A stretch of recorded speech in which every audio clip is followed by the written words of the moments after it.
आप सबका हार्दिक स्वागत है। प्रति संडे हम लोग जो है भगवद गीता के ऊपर सुनते हैं, कुछ श्लोक्स के ऊपर। तभी हम जो है चर्चा करते हैं भगवद गीता के कौन से चैप्टर में पहुंच गए हैं। चैप्टर 6 और श्लोक संख्या 29, 30, 31 और 32 ये जो है आज हम चर्चा करेंगे। चैप्टर 6 जो है भगवद गीता का क्या नाम है चैप्टर का, किसी को पता है? चैप्टर का नाम है ध्यान योग। क्या नाम है? ध्यान योग। तो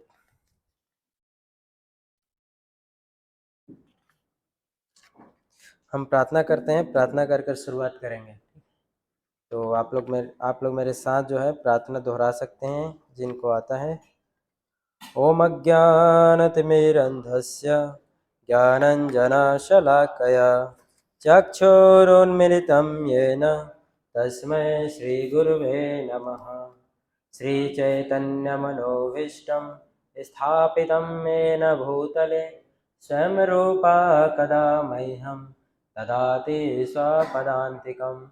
वन्देऽहं श्रीगुरो श्रीयुतापदकमलं श्रीगुरुन् वैष्णवां च श्रीरूपं साग्रजातं सहगण रघुनाथान्वितं तं सजीवं साद्वैतं सावधूतं परिजनसहितं कृष्णचैतन्यदेवं श्रीराधाकृष्णपादान् सहगण ललिता श्रीविशाखान्वितं च। हे कृष्णा करुणा सिंधु दीनबंधो जगत्पते गोपेश गोपिका कांत राधा कांत नमस्तुते। तप्त कांचन गौरांगी राधे वृंदावनेश्वरी वृषभानुसुते देवी प्रणमामि हरिप्रिये। वाञ्छाकल्पतरुभ्यश्च कृपा सिन्धुभ्येव च पतितानां पावनेभ्यो वैष्णवेभ्यो नमो नमः। जय श्री कृष्ण चैतन्य प्रभु नित्यानंद श्री अद्वैत गदाधर श्रीवासादि गौर भक्तवृंद। हरे कृष्णा कृष्णा कृष्णा हरे हरे, हरे राम राम राम हरे हरे।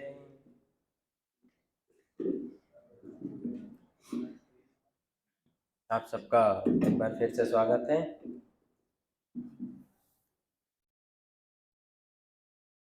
श्रीमद् भगवद गीता पढ़ने से जो सबसे पहला प्रभाव किसी व्यक्ति के जीवन में होता है वो क्या होता है? अगर कोई भगवद गीता पढ़ना शुरू करता है तो सबसे पहला क्या परिणाम आता है उसका? या फिर जब अर्जुन को भगवद गीता भगवान श्री कृष्ण ने बताया तो अर्जुन के जीवन में क्या प्रभाव आया?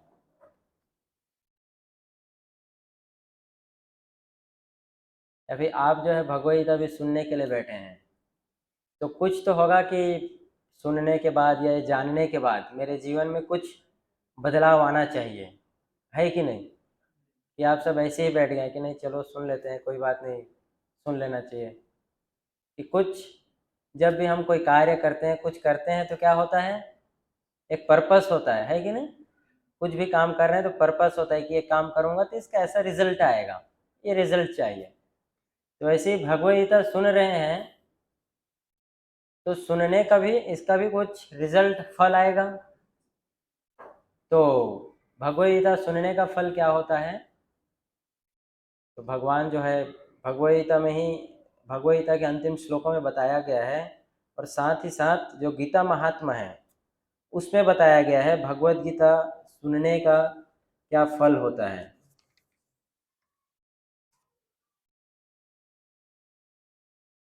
तो भगवद गीता सुनने का या फिर समझने का क्या फल होता है, क्या रिजल्ट होता है, उसके बारे में गीता महात्मा में बताया गया। गीता महात्मा क्या है कि गीता जो भगवद गीता है उसे पढ़ने के क्या लाभ होंगे उसके बारे में। तो भगवद गीता का जो गीता महात्मा 1 है उसमें बताया गया है, यदि कोई भगवद गीता को निष्ठा तथा गंभीरता के साथ पढ़ता है तो भगवान की कृपा से उसके सारे पूर्व दुष्कर्म के फलों का उस पर कोई प्रभाव नहीं पड़ता। ये जो है गीता महात्मा पहला है। अगर कोई ध्यान पूर्वक गीता को, भगवद गीता को सुनता है, समझने का प्रयास करता है, तो क्या रिजल्ट आता है? उसके जितने भी पूर्व दुष्कर्म है या फिर जितने भी पाप है जो किसी मनुष्य ने किया, हमने जो किया है, वो सारे क्या होते हैं? समाप्त हो जाते हैं। गीता महात्मा इसी प्रकार से अनेक जो है बताते हैं। फिर बोलते हैं गीता महात्मा में आगे आगे बताते हैं, मलिने मोचनम पुंसाम जल स्नानम दिने दिने सकृत गीता अमृतम स्नानम संसार अम्लम नाशनम। बोलते हैं कि मनुष्य जल में स्नान करके नित्य अपने को स्वच्छ रख सकता है। हम सब लोग क्या करते हैं? स्नान करते हैं, नहाते हैं पानी से। तो जब जल से हम स्नान करके क्या होता है? हमारा शरीर क्या हो जाता है? स्वच्छ हो जाता है। जितने भी प्रकार के मैल है शरीर में वो सब क्या होता है? धुल जाता है, निकल जाता है बॉडी से।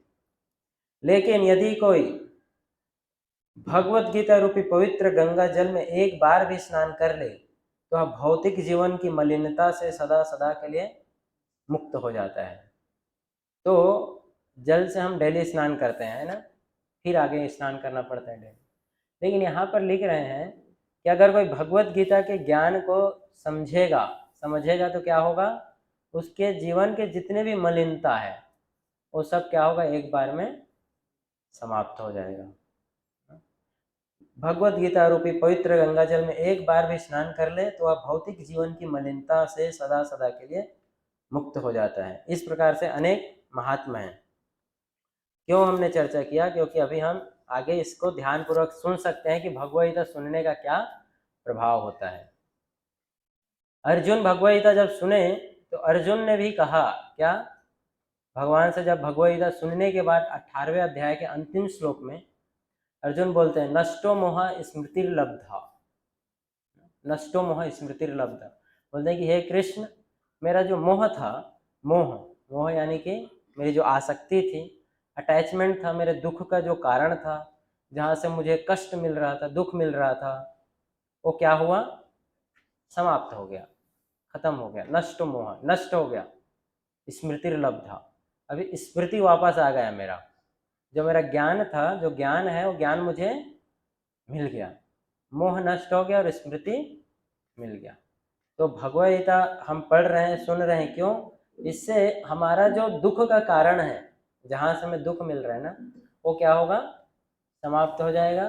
जो स्मृति यानी कि ज्ञान कि कैसे कार्य को, कोई काम को हमें करना चाहिए, वो हमें मिल जाएगा। इसीलिए जो है भगवद गीता को जो है अर्जुन के जीवन में प्रभाव आया। तो आज का जो श्लोक है भगवद गीता 6वां चैप्टर श्लोक नंबर 29, तो 29, 30, 31 और 32, तो हम जो है धीरे धीरे जितना हो सकेगा उतना करने का प्रयास करेंगे। तो मैं श्लोक नंबर 30 को दोहरा रहा हूँ, है ना? आप लोग सुन सकते हैं। यो मां पश्यति सर्वत्र सर्वं च मयि पश्यति तस्याहं न प्रणश्यामि स च मे न प्रणश्यति। बहुत अच्छा श्लोक है ये भगवद गीता का। और इसमें भगवान बोलते हैं अर्जुन को, जो मुझे सर्वत्र देखता है और सब कुछ मुझ में देखता है, उसके लिए न तो मैं कभी अदृश्य होता हूँ और न वह मेरे लिए अदृश्य होता है। ये एक तरीके से समझ सकते हैं कि कृष्ण कॉन्शसनेस का, भक्ति का ये प्रिंसिपल है ना? Principle of Krishna consciousness, Krishna भावनामृत का सिद्धांत है। क्या सिद्धांत है? जो मुझे सर्वत्र देखता है वह सब कुछ मुझ में देखता है और उसके लिए न तो मैं कभी अदृश्य होता हूँ और ना वो मेरे लिए कभी अदृश्य होता है। तो बहुत ट्रिकी है, जो समझने का हम प्रयास करेंगे, ठीक है। उससे पहले श्लोक में बोलते हैं, वास्तविक योगी समस्त जीवों में मुझको तथा मुझ में समस्त जीवों को देखता है। निस्संदेह स्वरूप सिद्ध व्यक्ति मुझ परमेश्वर को सर्वत्र देखता है। तो यहाँ पर बता रहे हैं कि जो भक्त होता है, देखने की जो दृष्टि है, दृष्टि यानी कि कैसे हम देखते हैं, आर्ट ऑफ सीइंग, कैसे देखना चाहिए, उसके बारे में बता रहे हैं कि हमें संसार को कैसे देखना है ना? हर चीज देखने के ऊपर निर्भर करता है कि नहीं? नजरिया ना, नजरिया के ऊपर डिपेंड करता है, कैसा हमारा नजरिया है। अगर कोई बहुत ही पॉजिटिव है तो कहीं भी गंदी जगह में गंदी चीजों को भी देख के उसके मन में क्या आता है? पॉजिटिव आ सकता है, नजरिया। या फिर उसे कुछ पॉजिटिव शिक्षा, एक सकारात्मक शिक्षा ले सकता है। लेकिन कोई नकारात्मक व्यक्ति है जो हमेशा बुरा ही सोचता है, नकारात्मक विचार, तो अगर उसके सामने कोई अच्छा चीज भी रख दिया जाएगा तो क्या देखेगा? वहां पर कुछ ना कुछ तो गलती देखेगा, बोले हाँ सब कुछ अच्छा है लेकिन यहाँ पर थोड़ा काला है ना? पूरा दीवार सफेद है लेकिन कहीं तो थोड़ा सा काला है।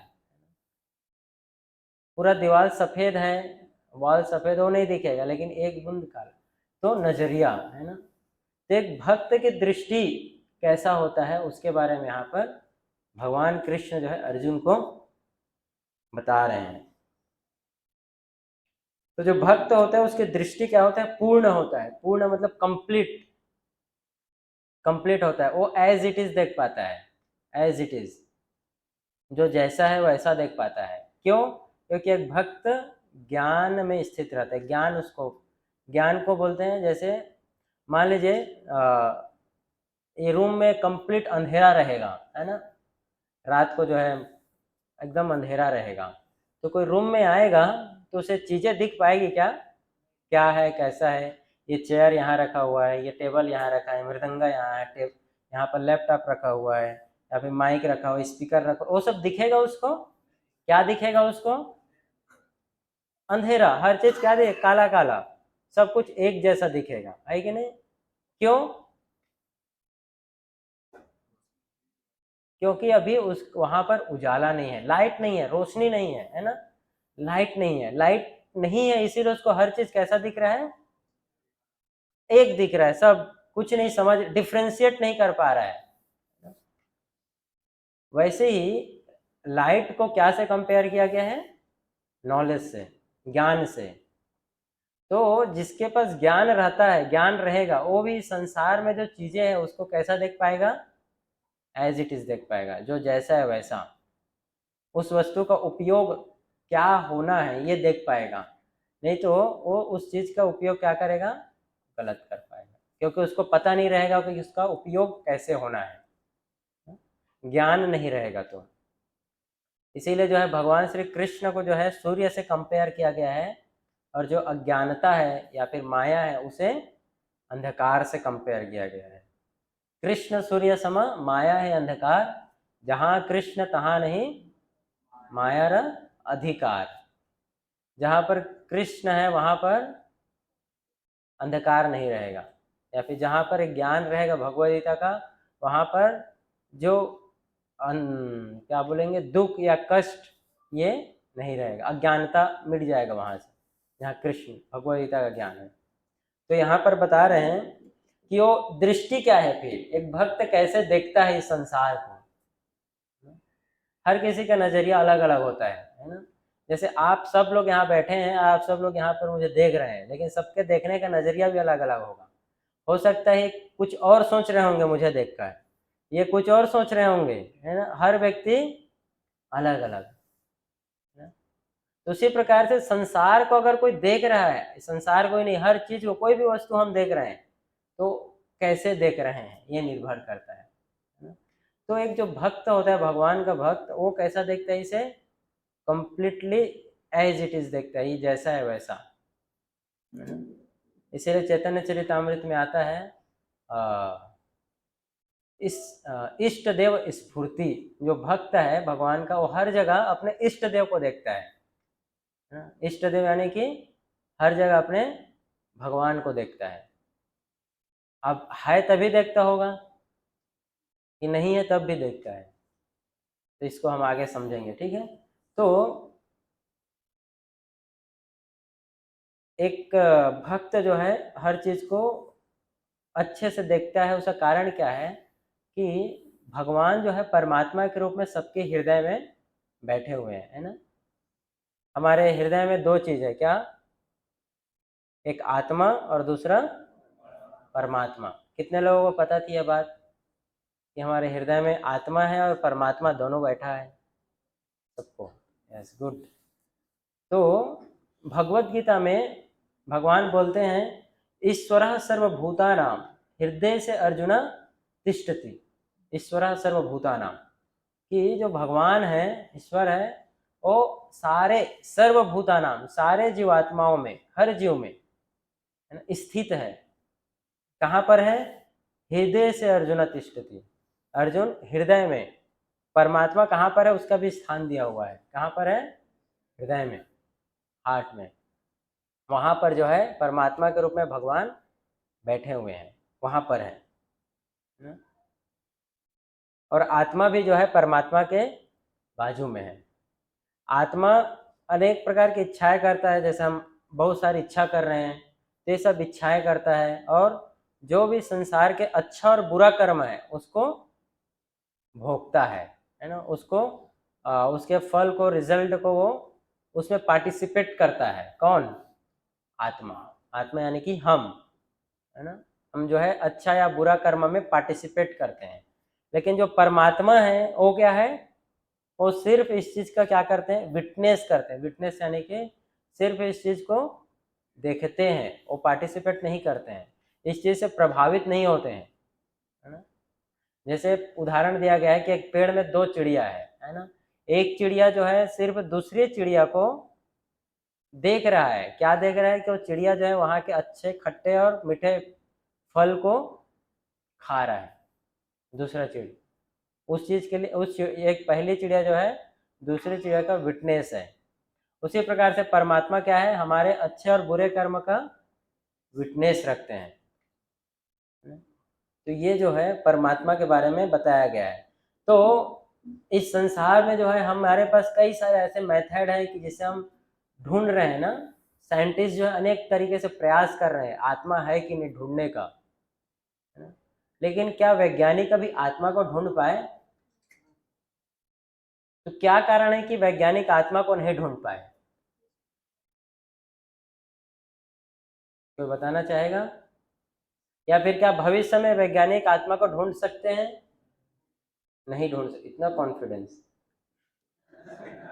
नहीं ढूंढ सकते। क्यों नहीं ढूंढ सकते? दिखता ही नहीं है, और जो दिखता है ना उसको ढूंढ नहीं सकते। और कोई कारण कोई बताना चाहेगा? वैज्ञानिक जो है आत्मा को क्यों नहीं ढूंढ पाएंगे?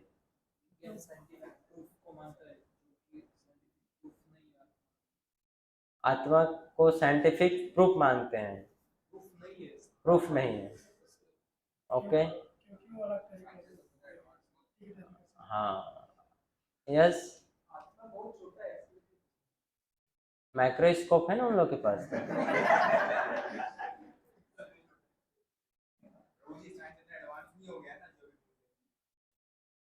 अच्छा,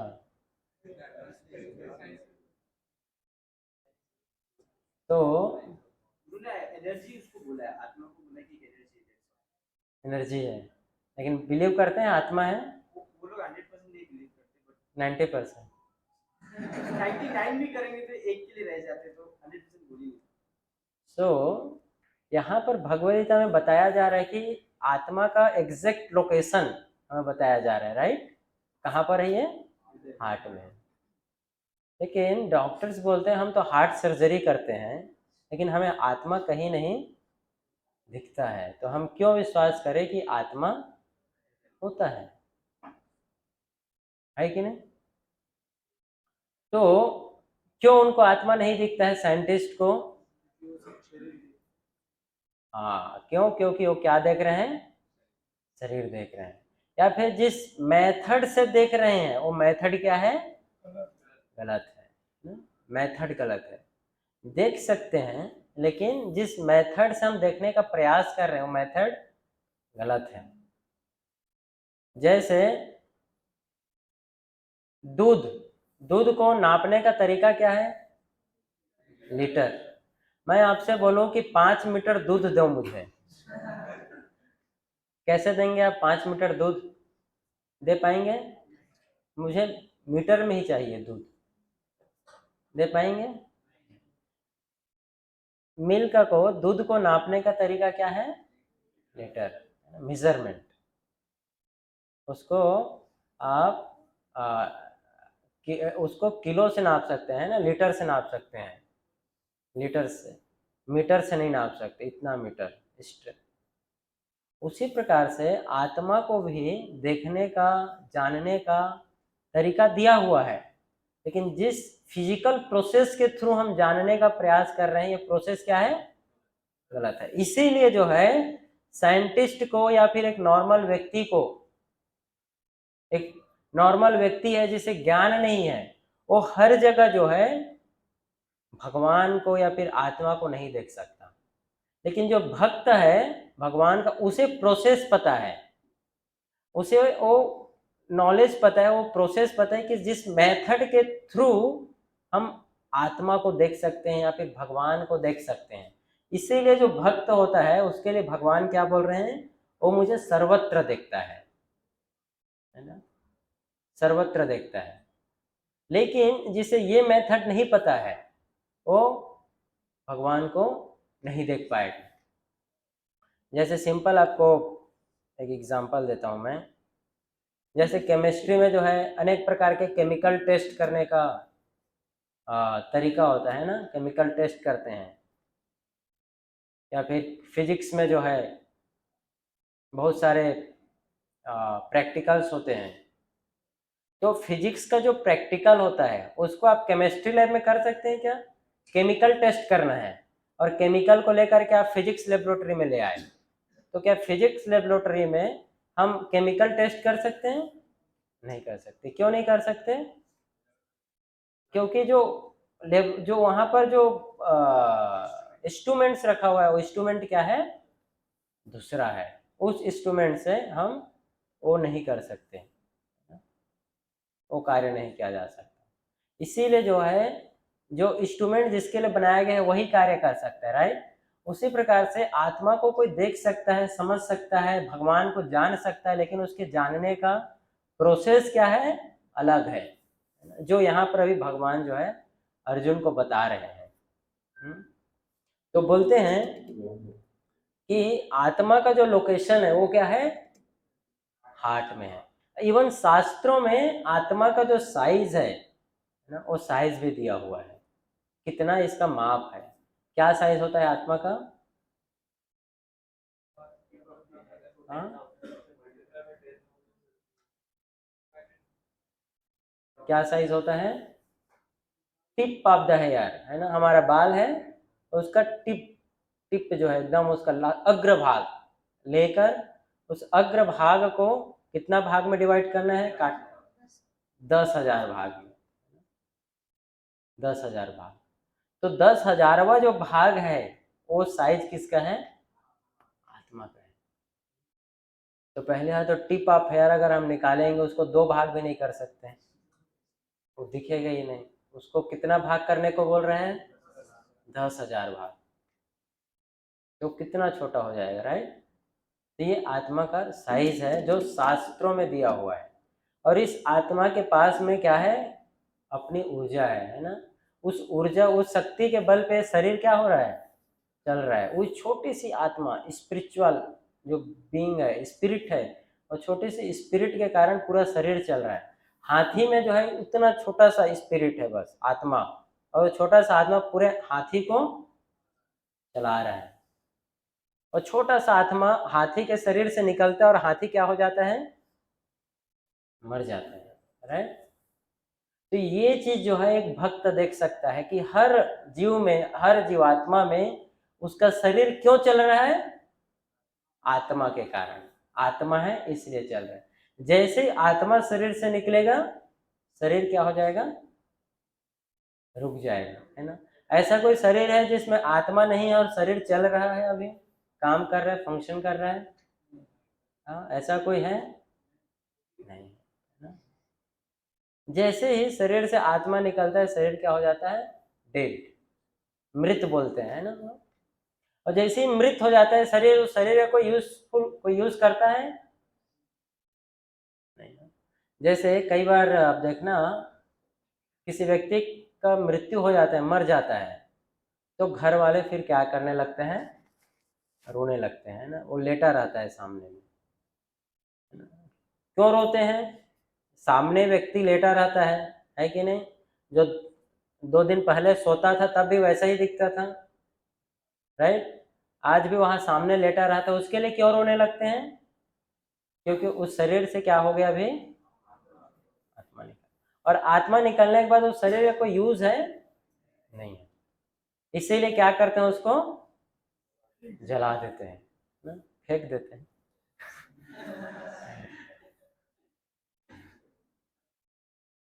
उसको रख नहीं सकते हैं। जैसे क्यों?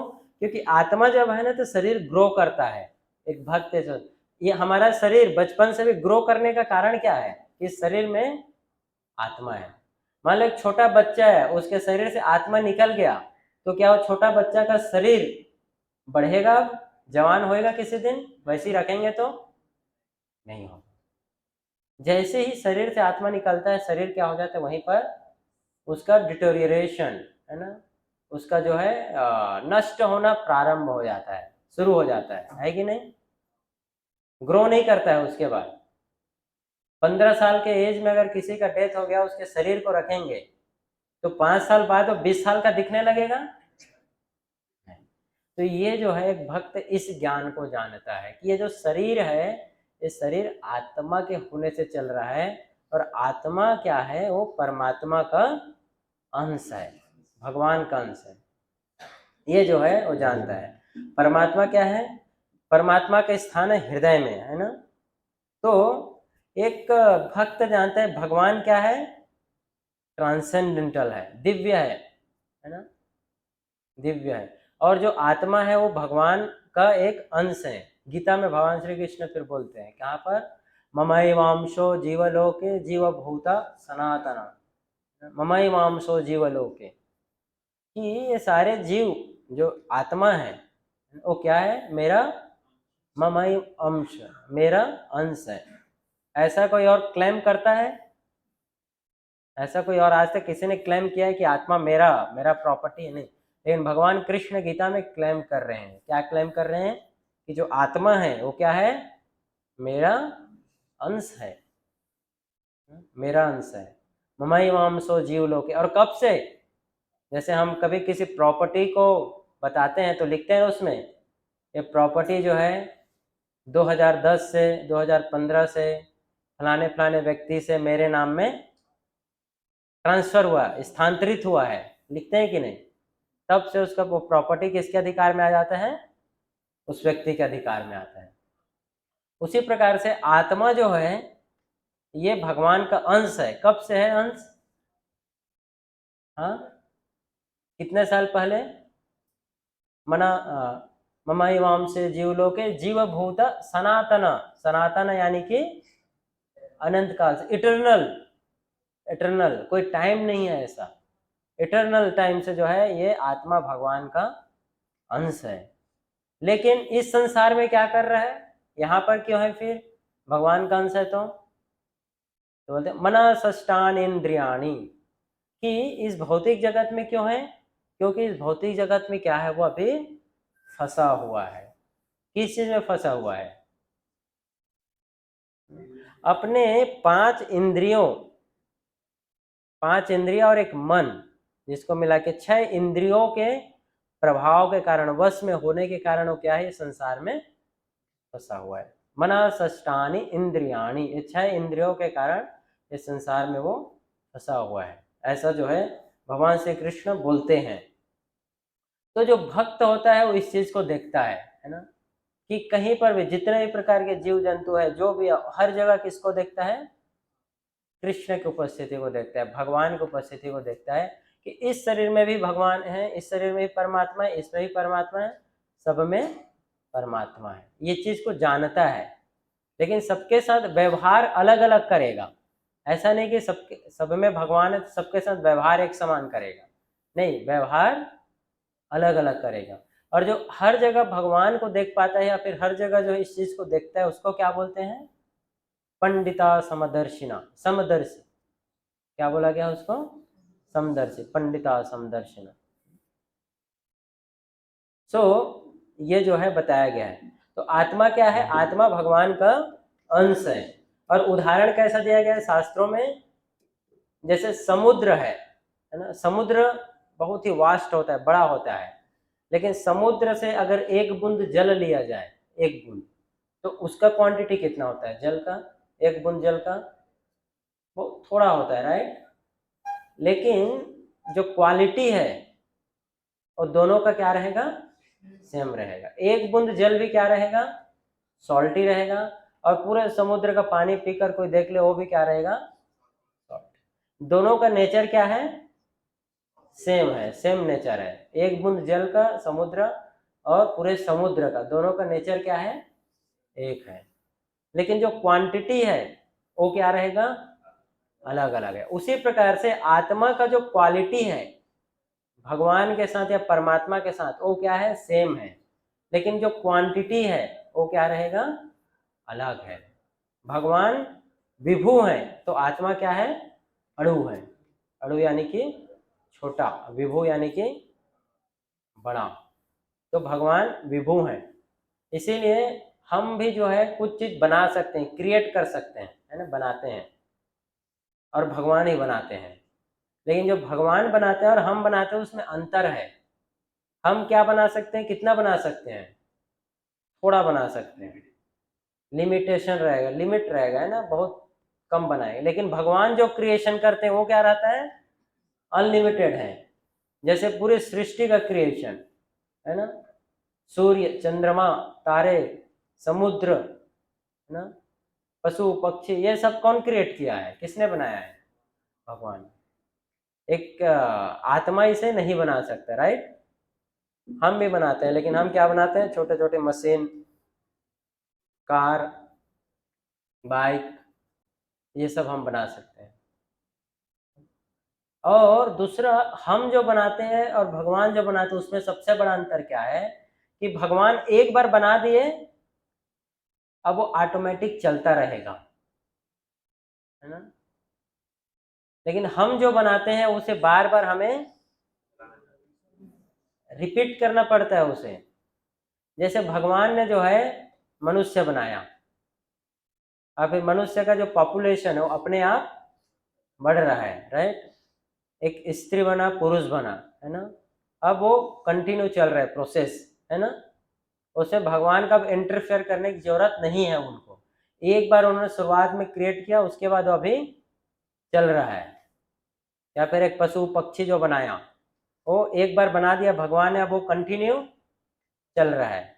लेकिन हम जो बनाते हैं वो क्या है? लिमिट है। जैसे आपने एक कार बनाया, है ना, एक और कार बनाया, दोनों कार मिल के अब तीसरा कार, चौथा कार कंटिन्यू नहीं चलेगा। क्या करना पड़ेगा आपको? दोबारा फिर से फैक्ट्री में उसे बनाना पड़ेगा। तो हम जो क्रिएट करते हैं वो लिमिटेड है, लेकिन जो भगवान का क्रिएशन है वो क्या है? अनलिमिटेड है। ये अंतर है परमात्मा और अणु में। तो ये जो है एक कृष्ण कॉन्शियस पर्सन जो है, भक्त इस चीज को जानता है ना, भगवान में और जीव में क्या है? अंतर है ना? तो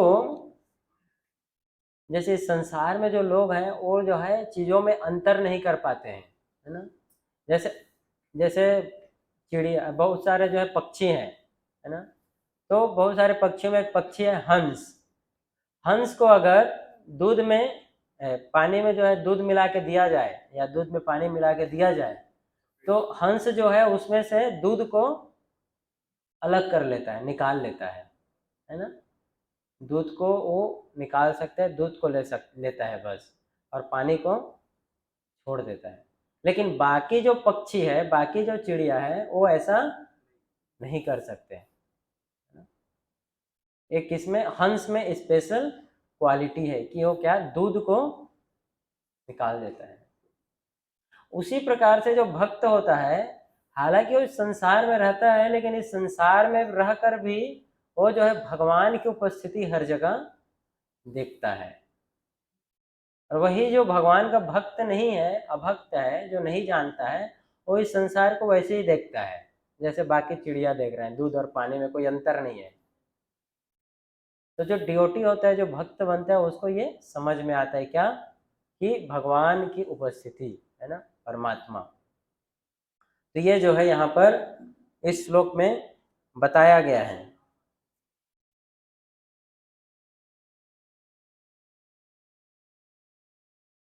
और उसके बाद बताते हैं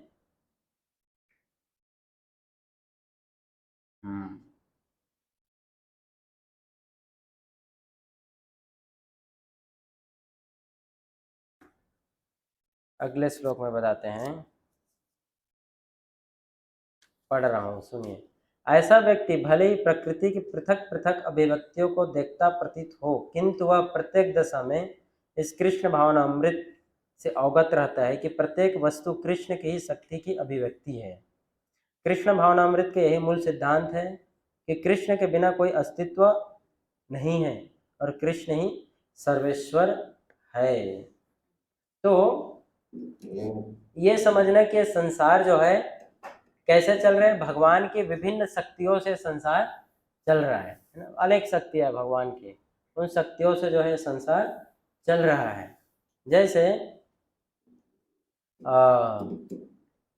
भगवद गीता के 7वें चैप्टर में भगवान बोलते हैं, मत्ता परंतरा नान्यत् किंचित अस्ति धनंजय मयि सर्वमिदं प्रोक्तम सूत्रे मणिगण इव।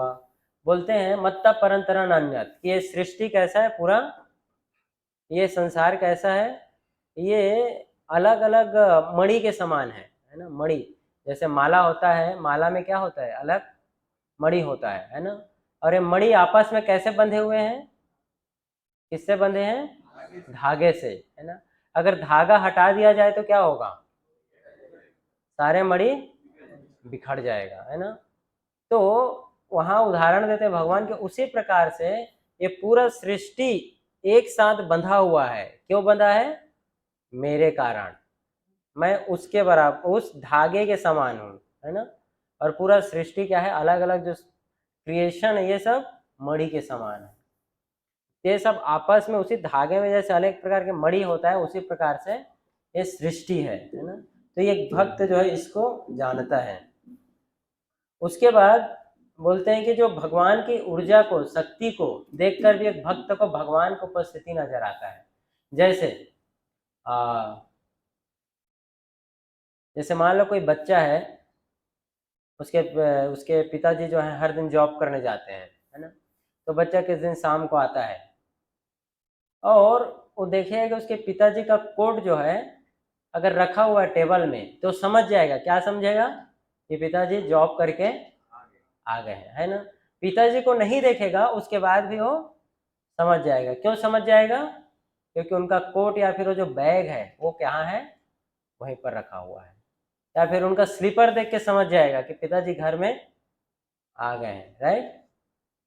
या फिर एक जो, जैसे एक बच्चा स्कूल जब जाता है ना, तो स्कूल से आया और बैग को कहीं रखा, और माँ जो है किचन से आ रही है, उसके बैग को देख करके समझ जाएगी कि बच्चा स्कूल से आ गया। बच्चे को नहीं देखी है लेकिन समझ जाएगी। उसी प्रकार से जो शक्तियां हैं अलग अलग भगवान की, ऊर्जा है, इन ऊर्जा को देख करके भक्त समझ जाता है क्या, भगवान की उपस्थिति को, भगवान के प्रेजेंस को, कि हाँ भगवान है। भगवान की शक्ति को देख करके भगवान की उपस्थिति को समझ जाता है ना। ये जो है यहाँ पर बता रहे हैं। सो अब परमात्मा जो है हर किसी के हृदय में है ना। हर किसी के हृदय में, आपके हृदय में, मेरे हृदय में, तो ऐसे कितने परमात्मा होंगे फिर, हाँ। Unlimited, right. तो क्या सारे परमात्मा एक है कि अलग अलग है? एक है ना। कैसे कैसे समझ सकते हैं इसको? तो उदाहरण दिया गया है कि जो परमात्मा है, एक क्रिएशन कैसे हुआ? भौतिक जगत में जो है भगवान श्री कृष्ण का महाविष्णु के रूप में अवतार होता है ना। महाविष्णु सृष्टि कैसे हुआ है उसके बारे में बताया गया है। तो महाविष्णु जिसको बोलते हैं कारणोदक्षाय विष्णु, उसके रूप में जो है भगवान एक्सपेंड करते हैं, जिसे पुरुषा अवतार बोलते हैं। और महाविष्णु के शरीर से, अब कारणोदक्षाय विष्णु के शरीर से हर एक उनके रोम से एक एक ब्रह्मांड की उत्पत्ति होती है ना। हर एक रोम से उनके एक एक ब्रह्मांड की उत्पत्ति होता है। और जब हर ब्रह्मांड में, अब जो कारणोदक्षाय विष्णु या फिर महाविष्णु है, हर ब्रह्मांड में फिर से एक्सपेंड करते हैं। किस रूप में? गर्भोदक्षाय विष्णु के रूप में, गर्भोदक्षाय विष्णु के रूप में हर ब्रह्मांड में गर्भोदक्षाय विष्णु जाते हैं, एक एक सारे ब्रह्मांड में। अब सारे ब्रह्मांड में वो जाते हैं। अब हर ब्रह्मांड में जितने भी जीव जंतु हैं, उन सारे जीव जंतु या फिर जितने प्रकार के एटम है, हर एटम में भगवान गर्भोदक्षाय विष्णु फिर एक्सपेंड करते हैं। किस रूप में? शिरोदक्षाय विष्णु के रूप में, जिसे हम, वही शिरोदक्षाय विष्णु जो है सारे जीवात्माओं में परमात्मा के रूप में एक्सपेंड करते हैं। क्यों? क्योंकि जब तक भगवान नहीं आएंगे ये शरीर नहीं चलेगा। इसीलिए भगवान जो है हर शरीर में आते हैं, जिससे वो शरीर चल सके। हर एटम में आते हैं। जैसे एक बीज है, कोई भी बीज लेते हैं हम, उस बीज में अगर परमात्मा नहीं रहेगा तो बीज नहीं उगेगा कभी भी, है ना। तो भगवान की उपस्थिति से कोई भी चीज जो है लिविंग होता है ना, आत्मा और परमात्मा होने से। तो ये जो है इस प्रकार से सृष्टि होता है, क्रिएशन होता है ना। तो बताया गया जो परमात्मा हर शरीर में है, तो भगवान एक्चुअली एक है, उनका एक्सपेंड है, ये अलग अलग एक्सपेंशन हुआ है, अनेक रूपों में विस्तार लिए। जैसे कई बार सूर्य जो है, सूर्य होता है ना, धूप में अगर सूर्य है और नीचे अगर बर्तन में पानी रहेगा, है ना, बहुत सारे बर्तन है, उस बर्तन में पानी रख दो तो सूर्य का उसमें क्या दिखता है? रिफ्लेक्शन दिखता है कि नहीं, है ना। हर बर्तन में क्या दिखेगा? सूर्य दिखेगा, सारे बर्तनों में दिखता है कि नहीं, दिखेगा ना। तो वैसे ही भगवान एक, लेकिन सारे जीवात्मा में, सारे शरीर में भगवान जो है परमात्मा के रूप में एक्सपेंड किए हैं, ये जो है बताया गया है। तो जीवात्मा जो है और एक शरीर से दूसरे शरीर में जा रहा है ना। कितने प्रकार के शरीर होते हैं, कितने प्रकार के स्पीसीज पाए जाते हैं? 84 लाख योनि। तो जीवात्मा जो है, हम अभी मनुष्य के शरीर में, मनुष्य के शरीर से दूसरे शरीर में जाएंगे, तो उस शरीर में भी परमात्मा साथ में जाएंगे। तो 84 लाख योनि में एक शरीर से दूसरे शरीर में भगवान जो है, जीवात्मा जो है शिफ्ट होते जाते हैं। वैसे ही भगवान आत्मा के साथ में परमात्मा भी जाता है ना, साथ में रहते हैं। और जब इस प्रकार से एक शरीर से दूसरे शरीर में जाते रहता है, तो जब मनुष्य का शरीर मिलता है, तो ये शास्त्र बोलते हैं कि जो मनुष्य का शरीर मिला, तो ये क्या है? इम्पोर्टेंट है। बाकी जितने प्रकार के शरीर है उनसे, उसके कंपेयर में मनुष्य का शरीर क्या है? इम्पोर्टेंट है। क्यों इम्पोर्टेंट है मनुष्य का शरीर बाकी शरीर के कंपेयर में? Intellectuality, yes. और बहुत मुश्किल से मिला है। और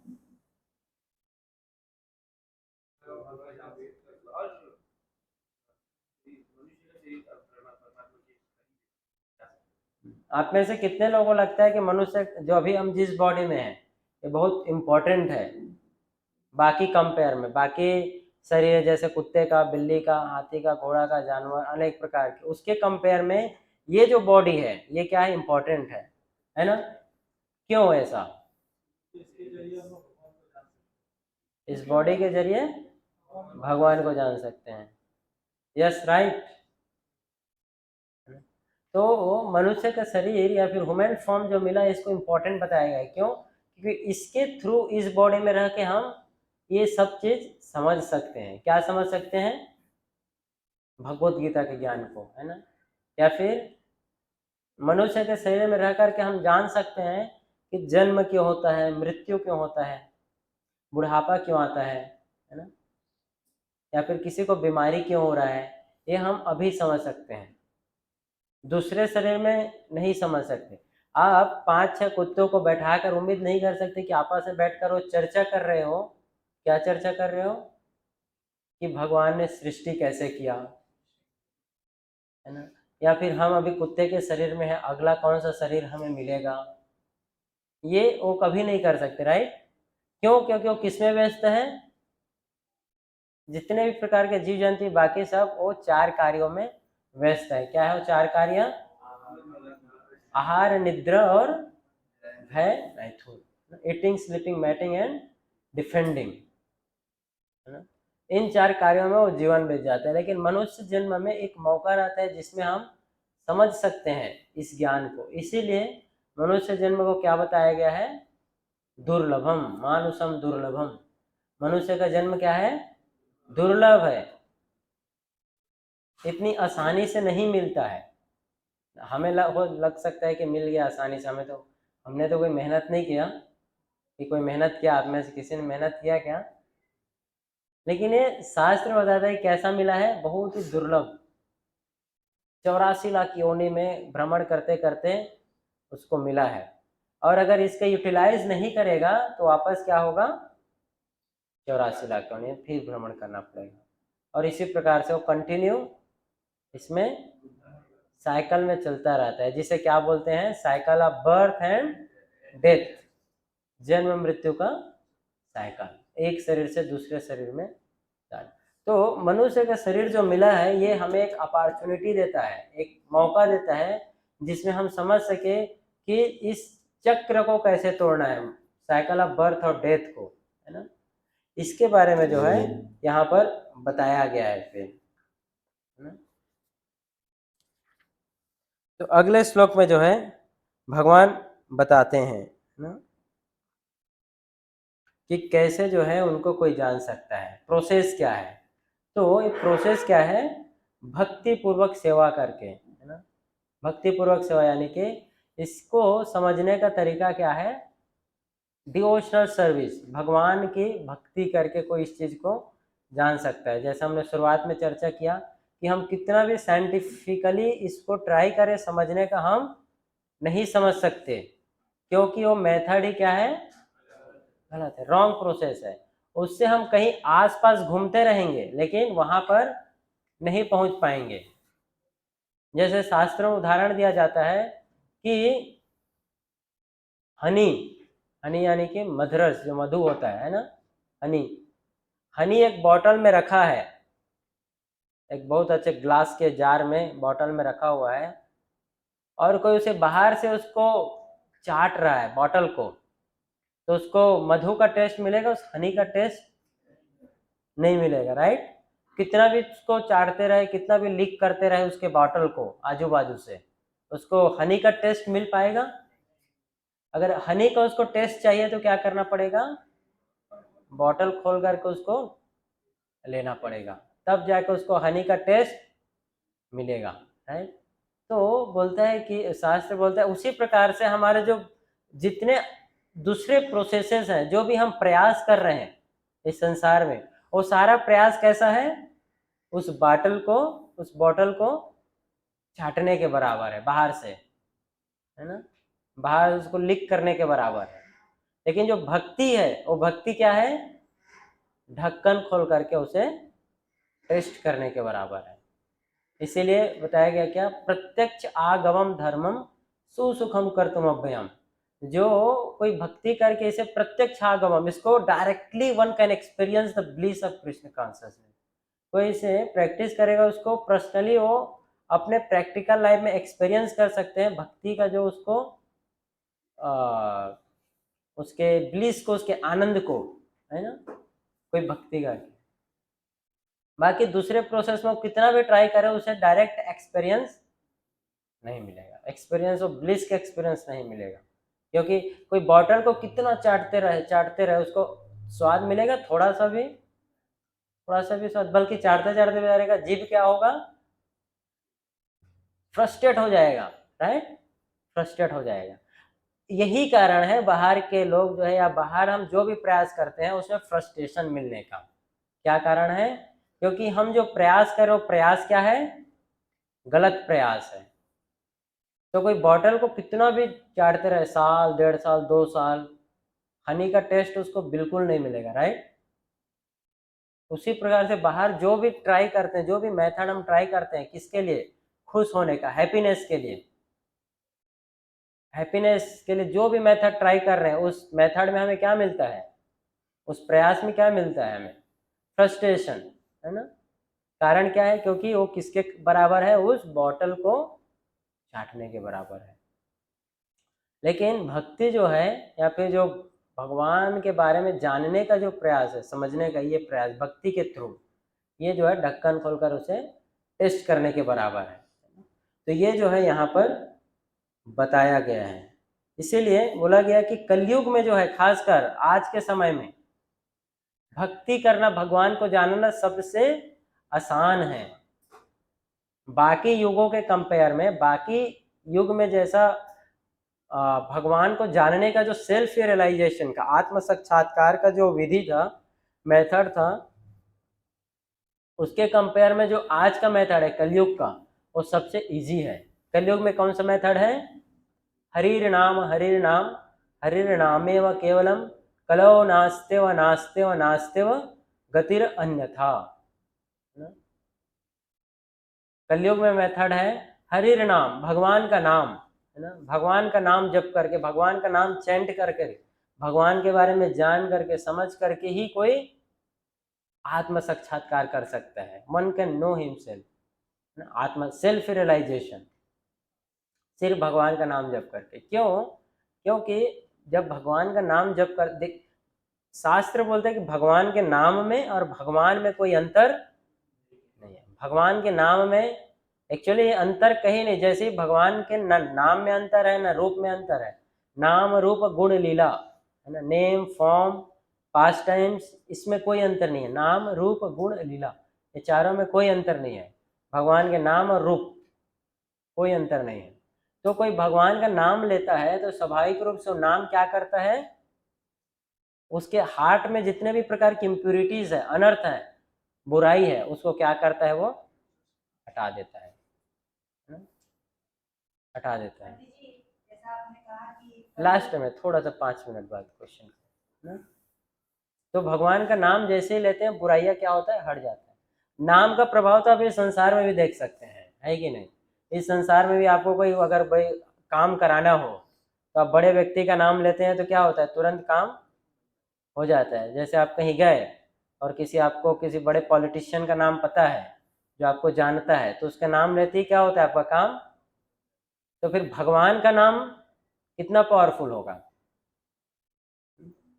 भगवान का नाम तो कितना पावरफुल होगा, है ना। उसका, उनका नाम लेते तो जितने प्रकार के हमारे अनर्थ है, बुराई है, वो सब ऐसे ही समाप्त हो जाता है। कंपेयर किया गया है भगवान के नाम को किससे, फायर से, अग्नि। अग्नि में, आग में आप कुछ भी डालो, क्या होगा, जल जाए, है ना, जल जाए। आग नहीं देखेगा कि ये क्या है, पूरा जल जाए। उसी प्रकार से भगवान का नाम अगर हम लेते हैं, तो जितने भी प्रकार के, चाहे बुराई हो, कितना भी बड़ा हो, वो क्या होता है, सब समाप्त हो जाता है। और हार्ट प्यूरिफाई होता है, हार्ट जो है क्लीन होता है, क्लीन होता है। और जब हार्ट क्लीन होता है, हृदय साफ होता है, then one can see the atma और परमात्मा जो हमारे हृदय में बैठे हुए हैं। तो जो योगी होते हैं, उसको, उसी योगी को जिसका हार्ट जो है क्लियर हो गया, किससे क्लियर हो गया, सब प्रकार के अनर्थों से, सारे प्रकार के इम्प्यूरिटी से क्लियर हो जाने के बाद वो क्या देखता है अपने हृदय में, जो योगी मुझे तथा परमात्मा को अभिन्न जानते हुए परमात्मा की भक्ति में सेवा करता है, वह हर समय मुझ में सदैव स्थित रहता है और जो मुझे सर्वत्र देखता है ना, उस समय वो भगवान को देख सकता है। तो ये जो है यहाँ पर बताया गया है। तो इस प्रकार से जो है कलयुग में जो भक्ति करना है वो बहुत ही आसान है। दूसरे युगों में जो भक्ति था वो डिफिकल्ट था ना। सतयुग में कैसे भगवान को प्राप्त किया जाता था? तपस्या करके। त्रेता युग में यज्ञ करके। द्वापर युग में परिचर्यायाम। द्वापर युग में जो है बड़े बड़े विग्रहों की स्थापना करके, पूजा करके। लेकिन कलयुग में कलौ हरि तद कीर्तनात्।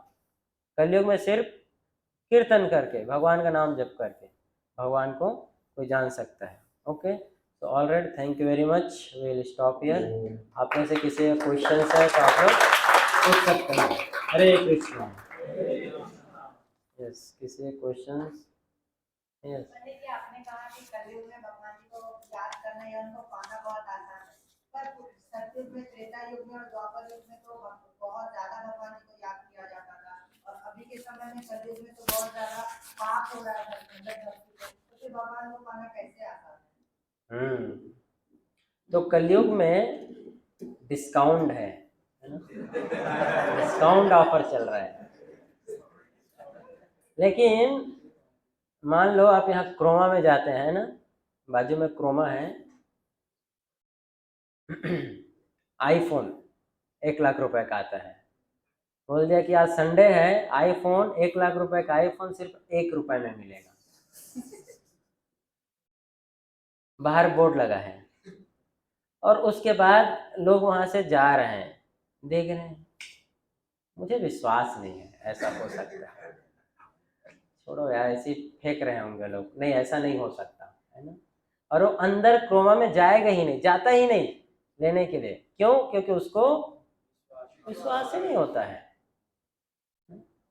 हालांकि उन्होंने ऑफर दिया है क्या, 1 लाख का जो आईफोन है वो कितने रुपए में?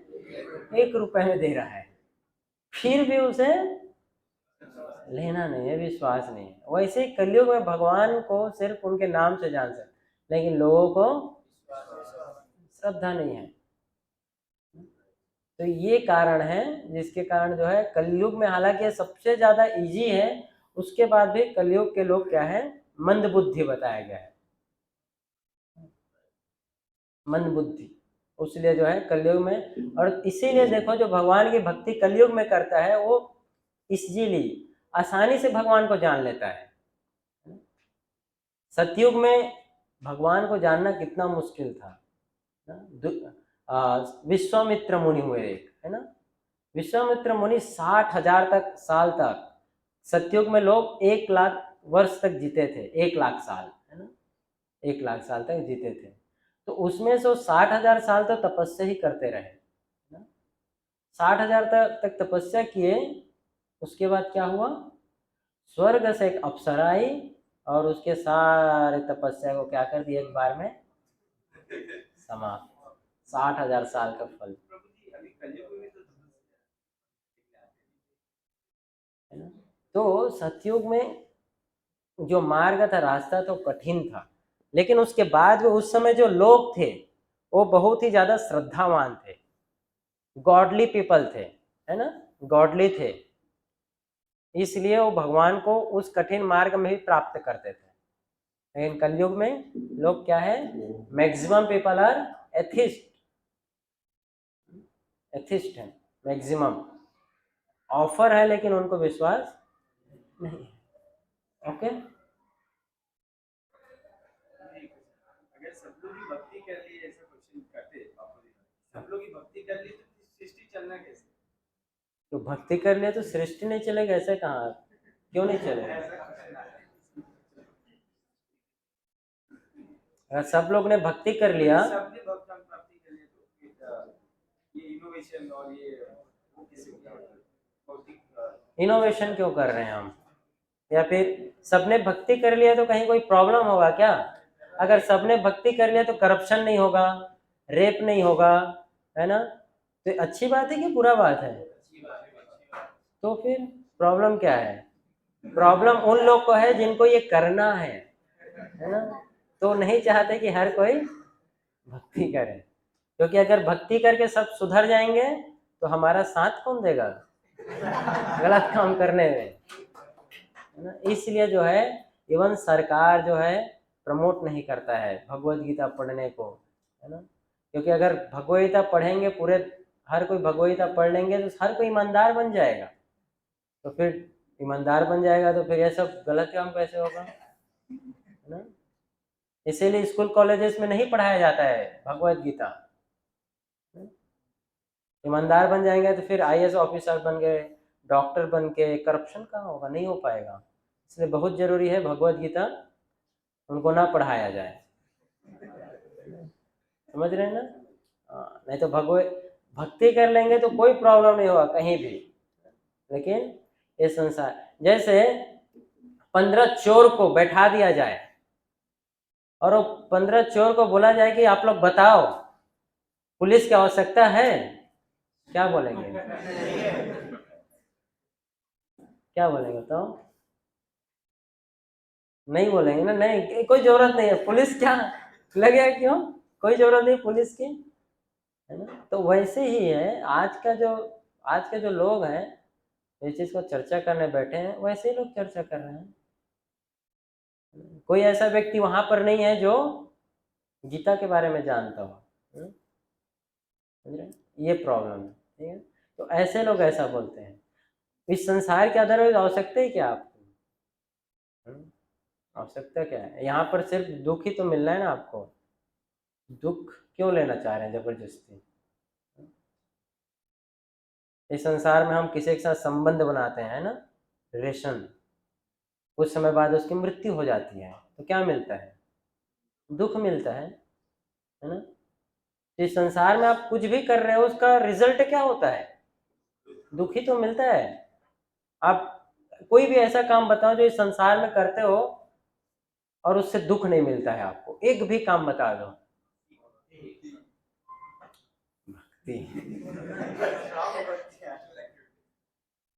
इस संसार के बोल रहा हूँ, इस संसार में ऐसा क्या काम आप करते हैं, तो कोई कार्य नहीं है जो हम करते हैं और जिसका एंड रिजल्ट दुख ना हो, है ना। आप कोई भी काम देख लो, हाथ में ऐसे उठाया रहूंगा मुझे कोई दुख नहीं, कितने देर तक हाथ उठा सकते हो ऐसे आप, कुछ भी आप बोले मैं खाता हूँ कोई दुख नहीं होता है, कितना खा सकते हैं आप कंटिन्यू, कुछ भी करो आप, कुछ भी कार्य करो इस संसार में उसका एंड रिजल्ट क्या है, दुख एव नएवते, कृष्ण गीता में बोलते हैं आगंतवंत कौन्तेय, दुख ही इसका रिजल्ट है ना। और किसी का कोई प्रश्न, आत्मा मतलब कुत्ते की बॉडी में दो जगह हो सकता है क्या, छोटे वक्त पीरियड लाइन के पास, आत्मा शरीर में एक होता है ना, मतलब दूसरा आत्मा घुस गया तो कोई भूत ही घुसेगा उसमें। वैसा ही मतलब निकलने का चाहिए, हाँ हार्ट में आया बट निकलते वक्त पीरियड लाइन से निकलते समय कहीं से भी निकल सकते हैं वो, बताया गया है। जब जो योगी होते हैं, जो भक्त होते हैं, योगी होते हैं, तो आत्मा जब निकलता है तो उनके ब्रह्म रंध्र बोलते हैं यहाँ पर, वहां से निकलता है। और मटेरियलिस्टिक पीपल के लिए वहां से नहीं जाता है, वो नीचे के बॉडी पार्ट से जाता है और दिखाता है कि वो जो है उनका डिग्रेडेशन हुआ, अभी ह्यूमन बर्थ था, अभी वो लोग वापस लोअर लाइफ फॉर्म्स में जाएंगे, कुत्ते बिल्ली पेड़ पक्षी इसके शरीर में जाएंगे। Okay, thank you very much. So we'll have kirtan now. Hare Krishna.